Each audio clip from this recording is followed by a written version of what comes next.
Yeah, honestly, it was not, when I saw the draw, I was like, it's not a great first round. She's one of those people that she can play great tennis. She's obviously won this tournament before, but, I just think of the positives of like, if you get through that, then it's kind of set the tone for like having a high level throughout the tournament. Okay, questions? Nice to meet you today, Coco. Thanks. There are currently 18 American women in the top 100 and 5 in the top 20. With you being the #1 American woman in such a large number of top players, do you feel added pressure or expectation playing your countrywoman? No, I never really think about it, to be honest. I think it's actually a bit easier when you have so many top players and from your same country, because I guess the weight or pressure of your American tennis or country's tennis doesn't rely on you only. Like, obviously, Jess and I have gone back and forth in the rankings, and then there's also Madison, and, there's so many people so many girls just doing well, and guys. So I think it's a bit easier, actually, when you have that depth, because kind of the whole country isn't like all eyes on you type of situation. To Manny. Thanks. Just curious, what does it feel like when you can't see the ball when you're serving in the sun? Yeah, it's kind of weird on the first, like, you can like change your toss a little bit and you go for more, but on the second it was a bit tougher because obviously most people kind of throw their second serve toss to the left to get that kick, and that was kind of right where the sun was, and it kind of like didn't move at all like in the match. So yeah, I was a bit struggling, and it was kind of one of those things like when she served on that side, I noticed she went a bit slower on first serves to get that higher percentage, and I kind of kept serving the same speed because I was getting so many aces. So it's one of those things, I think that's just like a decision that I have to make in the moment, because in Perth I played against Donna, and again I couldn't see on that side and she couldn't either, and I like served better, and yeah, I think it's just one of those things that I just have to make a game time decision and figure out how I want to tackle that. Okay, we'll go Ben, Charlie, Matt. Being a top American, I want to ask about Taylor Fritz, who's sort of gotten some room for himself as the top American man and was the last American man standing at all the slams last year. I'm just curious, spending some time with him in United Cup, how you sort of see his role as like the leader of the American men and how he sort of wears that that mantle, that crown. Yeah, Taylor has a lot of confidence, and I think it's great and something that everybody can learn from. Yeah, and his mentality is very great, and the belief that he has in himself and even in me just made me like play better. He kind of predicted how the finals would go for the United Cup.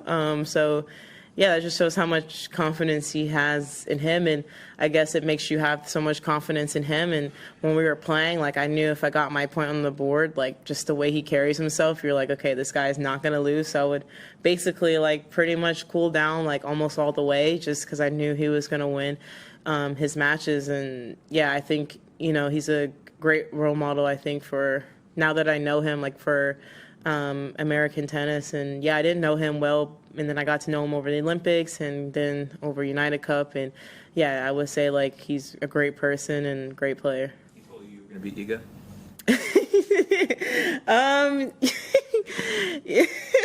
I don't know. Yeah. He said that about every match, though. Every match, he would just be pretty confident, like, yeah, you're going to win, and I'm going to win. And then, yeah, that's just his mentality. It's like so matter of fact. Whereas, like, I feel like I have a confidence, but not in that way. It's more so like not in a results type of way, more so in like how I can play, where I know the ability of what I can do, and he's more so confidence, like he like believes it's not like fake. And sometimes around people you think, oh, maybe it's like fake. No, it's very real. So I think he's someone that everybody should look out for this year, because he's playing some great tennis, obviously, as he proved last year, but with that mentality I think he can go as far as he wants. Charlie. Just wondered, you're very unusual for being somebody who broke through so young recently. More the trend has played people's break through a bit later, and I just wondered why you thought there weren't so many players coming through when they were teenagers, say, like there used to be like 10 or so years ago. I think, well, maybe there's more depth in the game now. Obviously there's like so many like Capriati, Salas, like so many of those stories. I just think the depth of the game is a lot harder well, I mean, a lot deeper, I guess I should say, maybe not harder, deeper.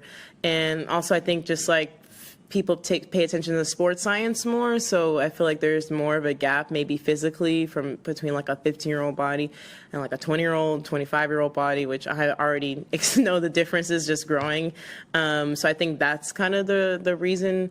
Yeah, and I think just like the tour is tough and it's mentally not easy transitioning into juniors and into pro. Like you have to get used to getting your butt kicked. Like you go from, if you're a top junior, you're used to rarely losing, to be honest, and then you go to the pros and it takes like all your will to win a match. So I think it's just that type of thing. I think that's def in the tour maybe is longer, and then sports science also has advanced. So, you know, I think just in general, like, you know, people are stronger, and obviously, you know, there's difference in maturity wise, like physically. Did you have doubts about starting so young? Did I what? Did you have doubts about starting so young? Yeah, I mean, I think I was lucky because I had a great support system around me. So there was no, like, there was pressure obviously from outside things that people around me can't control, but the people in my circle, there was no pressure. So I think I was lucky, and you know, I was like physically gifted, so I was a bit like faster than, even though I was younger, I was faster than a lot of girls. Maybe not stronger, but you know, speed can, you know, take you some ways. So I think that's just kind of the little bit of that. And then also I just think I just had so much belief in myself that I didn't even think, I don't know, I just honestly now I think I have not less confidence, but I think then I was like almost like delusional. I remember I had my run at Wimbledon and I thought I was like a slam contender afterwards. And yeah, I just think that's just what my mind was, being a naive kid. So yeah. Eleanor? Coco, just wanted to ask you about your next opponent, Jodie Burrage. Do you remember playing her before? Do you know her at all? And what do you kind of think about that? Yeah, I didn't remember playing her, but it's not nothing to her. I barely remember like who I play. Like honestly, before when I played, when I was looking at my head-to-head with Sonia, I forgot I played her in Auckland. I'm just not good with that. But yeah, I saw that I played her on grass, I think. And yeah, I know she was a little bit injured, I think last year. And I got confused. She had like a pretty good like 2023 season, I think. And then she got injured last year. I got confused with the years, but yeah, I haven't watched her play like recently, so I think that's something I have to like look on. But obviously I think if you're here, you're a tough player, and yeah, I mean, she's gonna have nothing to lose against me, but hopefully I can play some good tennis and be able to get through that. Okay, the last few, we'll do Tumaini, Ben, and then we'll finish with you. I think a lot of people enjoyed seeing the top men and women players against each other at United Cup in mixed doubles. Yeah. I'm curious, how did you enjoy mixed, and also how satisfying is it to like break down a male player, you know, from the baseline, or see yourself not come back against them? Yeah, it was super fun. Yeah, playing the mix, it was super fun, and yeah, it is satisfying, but I guess it's not like as big of, like people think like online that it's as big as a gap, but I mean it is obviously, but like I've played baseline points with guys, and like sometimes I win, and sometimes I played against Francis and won, a couple times against him, same against Chris. So, and I hit with Taylor, I practiced with Taylor like a couple times at United Cup, and he was like, oh, that was like one of the best hits I had. So it's like, obviously now when we add like serve and a lot of other factors into it, then the gap becomes apparent. But when you're just doing cross-court rallies and volleyings, and yeah, it's kind of like not that big of a difference in mixed doubles in that kind of format. Obviously, if you play like a full match, then yeah, but it was fun and satisfying. And for me, the most satisfying, honestly, when I was playing Felix and he was like rocketing forehands at me and I was volleying them back, and I was like, I don't know, I just felt good. And I was like, I don't think a lot of the guys know that I was like a good doubles player at one point in my career, so I can't volley the ball back. So yeah, that was kind of the game plan. I think all the guys were just trying to hit as hard as they could to the girl, but honestly, like I think some of us were volleying better than the guys, and I for sure was volleying better than Taylor, but he definitely was serving better than me. Definitely looked like you had the most doubles history on the court. On the Yeah, court. there was some, we got in a few, like, not arguments, but like, you know, I had to like get him to like listen to my side of things. But yeah, he plays like a typical singles player in doubles, but it was fun. Ben? Question about today's match. You hit 12 aces, and Kenin statistically gives up a lot more. She gets aced a lot more than a lot of opponents. And I'm just wondering if you see things when you're playing her, if your coaches knew there would be openings for aces, and also if you generally can speak about like if certain players you know are easier to hit aces against than others. Yeah, well, before prepping my match, they didn't prep me on that, like saying she's easier to get ace. Yeah, going into the match, I didn't really like know that, I guess, but I mean, it makes sense. I don't know. I mean, I did notice that she was guessing a lot on my serve, so I think, you know, obviously when a person starts guessing, it's kind of like you feel good because it's kind of like they don't know where you're serving.